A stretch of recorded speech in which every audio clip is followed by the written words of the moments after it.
Praise the lord. Good morning. దేవుని పరిశుద్ధ నామంలో మీ అందరికీ నా ప్రత్యేకమైన వందనాలు. ఈరోజు దేవుని వాగ్దానం యెషయా 49:15.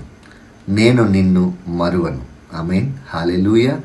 చాలాసార్లు దేవుడు మనల్ని మర్చిపోయాడేమో, ఆయన మనల్ని విడిచిపెట్టాడేమో అనే తలంపు, అనే ఆలోచన మనందరి జీవితాల్లో కలుగుతుంది. ఎందుకంటే కొన్ని శ్రమల ద్వారా మనం ముందుకు వెళ్ళేటప్పుడు, కొన్ని ఇరుకుల ద్వారా ముందుకు వెళ్ళేటప్పుడు, కొన్ని వ్యాధి బాధల ద్వారా మనం వెళ్ళేటప్పుడు, కొన్ని నష్టాలు, కష్టాలు, అవమానాలు గుండా వెళ్ళేటప్పుడు మనకు అనిపించే మొట్టమొదటి ఆలోచన ఏంటంటే దేవుడు నన్ను విడిచిపెట్టేశాడేమో అని. కానీ దేవుడు ఎప్పటికీ మనల్ని విడిచిపెట్టడు. ఎందుకంటే ఆ శ్రమల్లో కూడా ఆయన మనల్ని చేయి పట్టి నడిపిస్తాడండి. అందుకనే చాలామంది శ్రమల గుండా వెళ్తున్న ధైర్యంగా మన జీవితాల్లో మనం వెళ్తున్నాము అంటే కేవలం ఆయన ఇచ్చే ధైర్యం.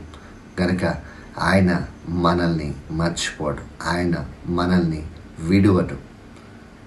ఈ వాగ్దానం దేవుడు మన వినికిడిలో మనందరి కుటుంబాలు దేవుడు నెరవేర్చునుగాక. చిన్న ప్రార్థన చేసుకుందాం. మహాపరిశుద్ధుడైన తండ్రి, ఉదయకాల సమయంలో నీవు ఇచ్చిన వాగ్దానం బట్టి స్తోత్రాలు. నీవు మమ్మల్ని మర్చిపోయే దేవుడు కాదయ్యా, విడిచిపెట్టే దేవుడు కాదు. ఇదిగో తండ్రి, వింటున్న ప్రతి ఒక్కరి జీవితాల్లో నీ గొప్ప కార్యాలు, గొప్ప ఆదరణ, గొప్ప సంతోషం ప్రతి ఒక్కరికి అనుగ్రహించమని నజరేయుడును సర్వశక్తి కలిగిన యేసయ్య పరిశుద్ధ నామములో అడిగి వేడుకొంచున్నాం తండ్రి. ఆమేన్. అందరికీ ప్రైజ్ ద లార్డ్.